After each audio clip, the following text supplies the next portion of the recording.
Apat naman ka tricycle driver sa Bacolod City ang arestado bangod sa ilegal nga pasugal. Yaring balita ang aton gintutukan. Ginpakit kitrehas ang apat ka mag-abyan nga tricycle driver. Ini matapos sa dakpan nga nagapustahan ay sa hampang nga Pusoy 2. Ang mga sospek tumandok sa Barangay Granada, Bacolod City kag madugay na nga nagabiyahe tricycle. Samtang nagapaugat sa paghulat sa pasahero, Pusoy 2 ang nagakahiligan nga bisyo. Ang hindi mo sila magampang kay budlay mapriso, yawan ka follow up sa All Justice. Ginpanginwala naman sa driver nga si Rolando nga dako ang ila kapital sa amo nga diversyon.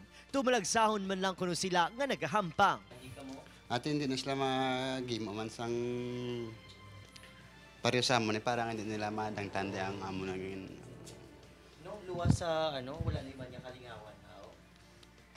Daw way naman Mana mo na mo lang lingaw-lingaw bla kunog to nga daw init nga way naman pasayro ti mo na mapsu ang pangami piso.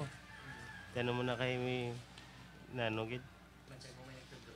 May nagtudlo sa amo na. Kaupod man sa tatlo ang 37 anyos si Arthur. Todo pasalig ini nga hindi na magliwat kag sa baylo pangunahan pa ang kampanya kontra ilegal nga sugal sa Granada. Ginapangatubang sang apat ka mag-agbian ang kaso sa paglapas ng layi kontra sa ilegal nga sugal.